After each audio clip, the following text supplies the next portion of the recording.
Hi friends, ఈరోజు ఒక ఇల్లు ఉండాలి అనే విషయం గురించి మాట్లాడుకుందాం. అంటే మీరు అనుకోవచ్చు, ఇల్లే ముందు మేడం రెంట్కి తీసుకుంటే కూడా బ్రహ్మాండంగా ఉంటుంది కదా, సో ఎందుకు స్పెసిఫిక్గా మాట్లాడుతున్నారు అనేది.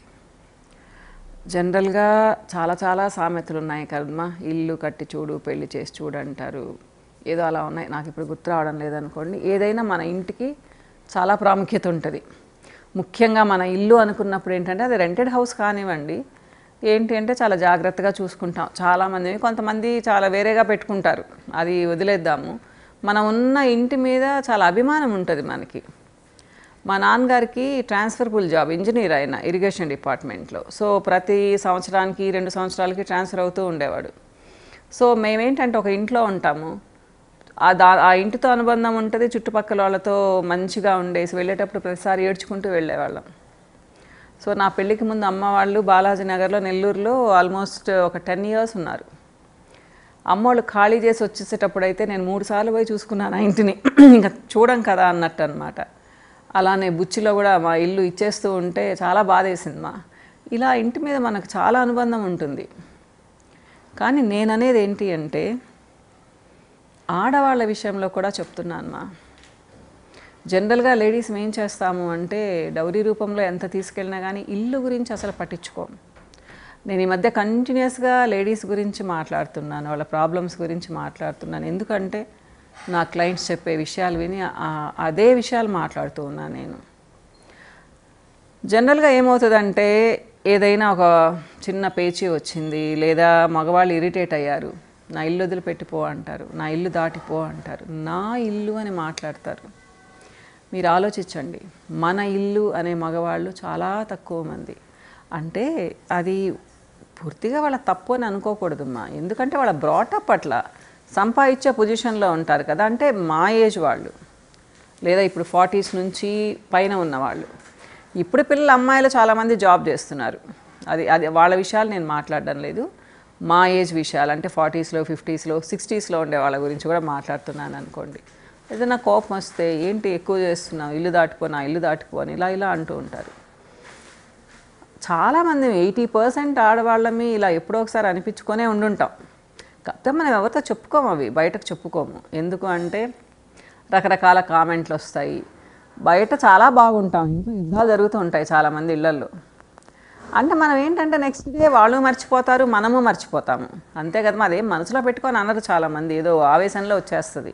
మా అమ్మని చూడలేదు, దేనికి నువ్వు ఇంట్లో ఉండేది, ఏం చేస్తున్నావు, వెళ్ళిపోతే మనశ్శాంతిగా ఉంటుంది అంటే అది మన స్థానం కాదు అనిపిస్తుంది.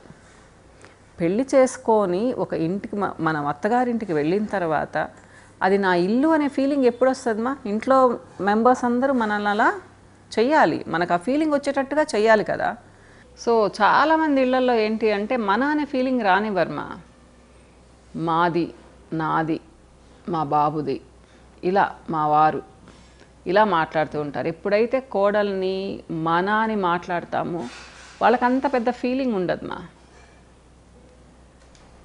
చాలా కొద్దిమంది ఉంటారు అత్తగారులు అలా మనకు బిలాంగింగ్నెస్ వచ్చేటట్టు మాట్లాడేవాళ్ళు. దాంట్లో మా అత్తగారు కూడా ఉన్నారు.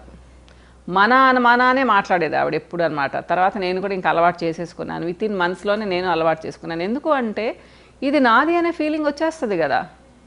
సో ఇది ఒక పరిస్థితి మా. కానీ ఇండిపెండెంట్ ఫ్యామిలీస్ లేదా కంబైన్డ్ ఫ్యామిలీస్ ఉన్నవాళ్ళు కూడా ఏంటి అంటే ఇంటి ఇల్లాలని వేరు చేసి మాట్లాడతారు. ఒక భర్త లేదా ఒక అత్తగారు, మామగారు మన వాళ్ళని, మనవరాళ్ళని వాళ్ళు అనుకుంటారు, కానీ కోడల్ని అనుకోరు. ఏదన్నా చిన్న మాట ఎక్స్ట్రా మాట్లాడిందంటే ఇల్లు దాటిపోవాలనుందా అని అడుగుతారు. కాదంటారా చెప్పండి మా? అంటే అది ఆమె ఇల్లు కాదనే కదా, హక్కే ఉండనట్టే కదా. సో ఇది నాకు చాలా బాధేస్తూ ఉంటుంది. ఎందుకు అనిపించుకోవాలి అని. మనం ఎలా ఉంటామంటే ఆడవాళ్ళమి, మన దగ్గర ₹1,00,00,000 ఉంటే కూడా మనకంటూ సపరేట్గా ఇల్లు ఒకటి తీసుకోవడానికి చాలా ఆలోచిస్తాము. ఎందుకు అనుకుంటాము, హస్బెండ్ ఉంది కదా. అంటే ఇక్కడ వేరు కాదమ్మా, ఇది ఒకప్పటి పరిస్థితి. హస్బెండ్ అంతా భార్యకే, లేదా కంబైన్డ్ ఫ్యామిలీస్లో ఉన్నప్పుడు ఇదంతా మనదే అనే ఫీలింగ్ ఉండేది. ఇప్పుడు ఏమైంది అంటే పేరు హస్బెండ్ ఉంటే భార్యకి అసలు ఏ హక్కు లేనట్టు, ఇంట్లో నుంచి వెళ్ళగొడితే వెళ్ళిపోవాల్సిందే. అలా అని చెప్పి మనకు మనం అన్నీ దాచిపెట్టుకొని ఇల్లు కట్టుకొని పొగురుగా ఉండమని నా ఉద్దేశం కాదు. మళ్ళీ మీరు అలా అనుకోకండి. ఒకవేళ యూత్ ఎవరైనా చూస్తూ ఉంటే, అంటే ఇద్దరివి జాయింట్ సపరేట్ అకౌంట్స్, అసలు అకౌంట్స్తో సంబంధం లేదు, ఇలా కాదమ్మా నేను చెప్పేది. ఫైనాన్షియల్గా ఇండిపెండెంట్గా ఉండాలి, అట్ ద సేమ్ టైం ఫ్యామిలీకి కోఆపరేట్ చేయాలి. కానీ నేనేమంటానంటే, ఇప్పుడు అమ్మా నాన్నలు ఆస్తి ఇస్తారు, మనకి నగలు ఇస్తారు, క్యాష్ ఇస్తారు, పొలాలు ఇస్తారు, అంతా పొలాల మీద ఆదాయం వస్తుంది, చాలా నెగ్లిజిబుల్ అమౌంట్స్లో వస్తుంది, బంగారు ఉంటుంది, ఎంజాయ్ చేస్తాము. ఇంకా క్యాష్ అంటారా, చాలామంది అబ్బాయిలకి ఇచ్చేస్తారు, చాలామంది. కొద్దిమంది అట్లనే పట్టుకొని ఉండేవాళ్ళు కూడా ఉంటారు. వీటిల్లో అమ్మాయికి ఒక చిన్న ఇల్లు కొనివ్వాలనే ఆలోచన ఎందుకు ఉండదు? ఒకవేళ అంటే ఫర్ ఎగ్జాంపుల్ చెప్తున్నాను, ఒక 50 lakhs ఇస్తున్నారు అనుకుందాం అమ్మాయికి, ఒక చిన్న ఫ్లాట్ ఒక 15-20 లక్షలు పెట్టి ఎక్కడ దొరుకుతుంది మేడం అంటారేమో. సిటీస్లోనే కొనాల్సిన అవసరం లేదు మా. మీకు దగ్గరలో ఉండే, మీరు ఒక విలేజ్లో ఉన్నారు, మీకు దగ్గరలో ఏ టౌన్లో ఉంటే ఆ టౌన్లో కొనుక్కోండి. లేదా ఒక చిన్న ఇల్లు తీసుకోండి, అది ఎక్కడైనా సరే, మీ ఊర్లో అయినా తీసుకోండి. అమ్మాయికి ఒక ఇల్లు ఉండేలా చూసుకోండి. నేనైతే అది చెప్తాను మా.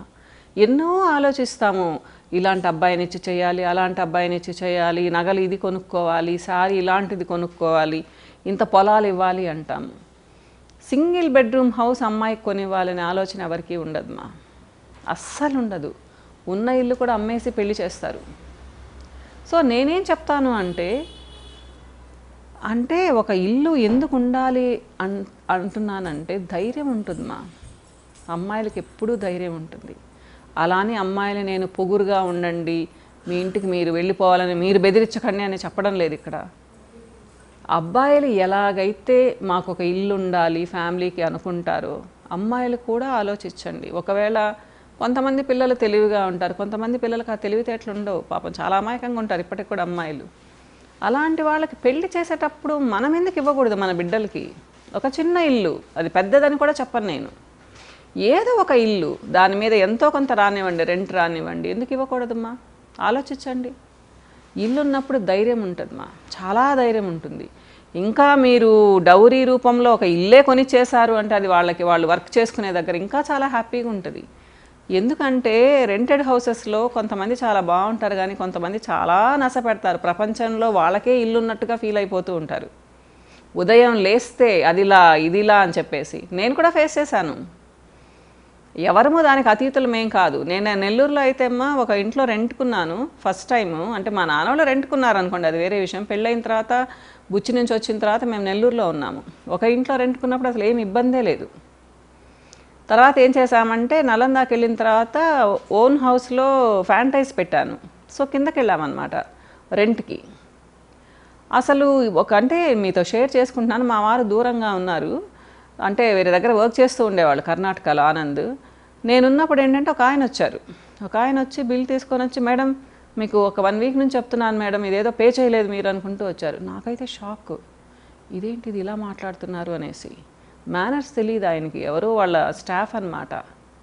నేను ఆ రోజు డిసైడ్ చేసుకున్నాను మా, ఇల్లు ఇమీడియట్గా కొనేయాలా అని చెప్పేసి అని. అప్పు చేసా కొన్నాను ఇల్లు నేను. అప్పుడు నా దగ్గర ఏం పెద్ద లేన్ కూడా లేదు. కానీ మా నాన్నగారిని అడిగితే ఇల్లు ఉండాలి కదమ్మా అన్నారు. సరే నా నగలు కొన్ని పెట్టేసేసి వేరే వాళ్ళ దగ్గర అప్పు తీసుకొని కొనేసాను. తర్వాత లోన్ వచ్చింది అనుకోండి, అది వేరే విషయం. 5 yearsలో లోన్ కట్టేసుకున్నాను మా. నేను సెకండ్ హ్యాండ్ హౌస్ తీసుకున్నాను, కొంచెం తక్కువలోనే.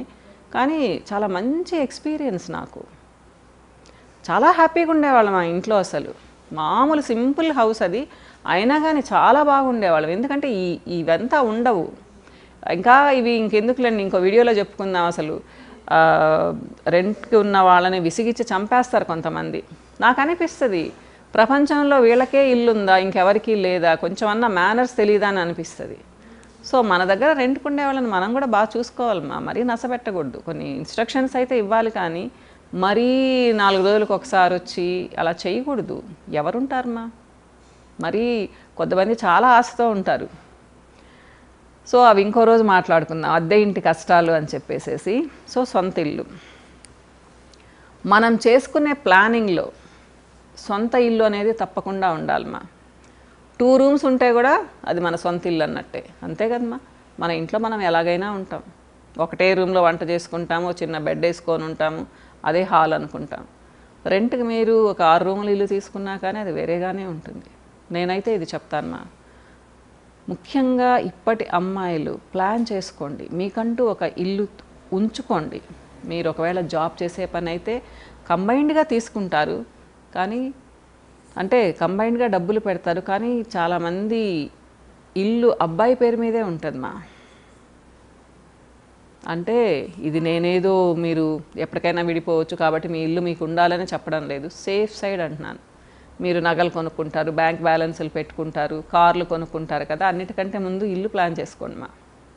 చిన్న ఇల్లు అయినా పర్వాలేదు, అది చిన్న బడ్జెట్లో చిన్న ఇల్లు అయినా పర్వాలేదు, ఇల్లు ప్లాన్ చేసుకోండి. మనకి ఇల్లు ఉంది అంటే చాలా ధైర్యంగా ఉంటాం మా, ముఖ్యంగా ఆడవాళ్ళు. ఇది నేను చెప్పాలనుకుంటున్నాను. ఇల్లు ఉంటే ఆ ధైర్యం వేరు మా, సొంత ఇల్లు ఉంటే. ట్రై చేసి చూడండి. మనం దాని వైపుగా ముందు అడుగులేస్తే తప్పకుండా ఒక ఇల్లు కొనుక్కోగలం మనం. చెప్పాను కదా, పెద్ద పెద్ద బడ్జెట్లో పెట్టుకోవద్దు, చిన్న బడ్జెట్లోనే ఫస్ట్ ఒక ఇల్లు అంటూ తీసుకుంటే తర్వాత మన తాహతను బట్టి, మన స్తోమత బట్టి, మనకు వచ్చేదాన్ని బట్టి నెల అప్పుడు ప్లాన్ చేసుకోవచ్చు. మీరు కావాలంటే పెద్ద ఇల్లు అయినా తీసుకోవచ్చు. అంటే నేను కొంతమందిని గమనించింది ఏంటంటే లక్షలు ఖర్చు పెడుతూ ఉంటారు కానీ రెంటెడ్ హౌస్లోనే ఉంటారు. అంటే జనరల్గా అంటూ ఉంటారు మా, తెలివిగల వాళ్ళైతే అద్దెంట్లో ఉంటారు, తెలివి తక్కువ వాళ్ళైతే ఇల్లు కట్టుకుంటారని ఒక సామెత ఉంది. అది అంటే ఈ ఫైనాన్షియల్ మ్యాటర్స్లో వస్తుంది అన్నమాట. చాలామంది చెప్పున్నారు. ఒక విధంగా అది నిజమేమో కానీ మనకు ధైర్యం ఉండాలి అంటే మనకంటూ ఒక ఇల్లు ఉండాలి మా. దాని మీద మనకు వచ్చే సంపాదనలో 70% ఖర్చు పెట్టుకోకూడదు. మన బడ్జెట్లో ఒక 25-30%లో ఒక ఇల్లు కానీ తీసుకున్నాము అంటే మనం హ్యాపీగా దాన్ని మనం ఈఎంఐలు కట్టుకోవచ్చు, లేదా అప్పు తీసుకున్నారు అంటే ఇంట్రెస్టులు కట్టుకోవచ్చు. అది మీ బడ్జెట్, నేను ఇంత బడ్జెట్ అని చెప్పను. సో 1 లక్ష రూపాయలు పెట్టి ఒక రెంటెడ్ హౌస్లో ఉన్నారనుకోండి, చిన్న హౌస్ తీసుకోవచ్చు మా. దాని బదులు నేను అది చెప్తాను. ఎంత ఖర్చు పెడుతుంటామో అసలు, కానీ ఇంటి వైపు మన వల్ల కాదులే అనుకుంటాం. మీరు ఒక 3-4 సంవత్సరాలు సేవ్ చేశారు అంటే ఒక చిన్న ఇల్లు ప్లాన్ చేసుకోవచ్చు. ట్రై చేసి చూడండి మా, ముఖ్యంగా సాఫ్ట్వేర్ పిల్లలు. ఎందుకంటే ఇల్లు ఉండడం అనేది అవసరం మా, ముఖ్యంగా అమ్మాయిలకు కూడా ఉండాలి. మీరు డౌరీలు తీసుకెళ్ళేటప్పుడు ఇల్లు ప్లాన్ చేసుకోండి. ప్రతి అమ్మాయికి, మీ అమ్మాయికి కానీ పెళ్లి చేస్తుంటే చిన్న ఇల్లు అయినా అమ్మాయికి ప్రాపర్టీగా ఇవ్వండి మా. చాలా బాగుంటుంది, చాలా ధైర్యంగా ఉంటుంది. అది మంచిగా మీరు ఇన్వెస్ట్ చేసినట్టు నా దృష్టిలో అయితే. నా దృష్టిలో కాదు, మీరు కూడా ఆలోచించండి, మీకు కూడా నచ్చుతుంది. ఇల్లు ఉండడం చాలా అవసరం మా ఈ రోజుల్లో. అది చిన్నది కానీ పెద్దది కానీ మీ బడ్జెట్ అది. కానీ ఒక ఇల్లు మాత్రం మీ పాపకి తీసి పెట్టుకోండి. ఇంకో వీడియోలో మళ్ళీ కలుస్తాను మా. బాయ్.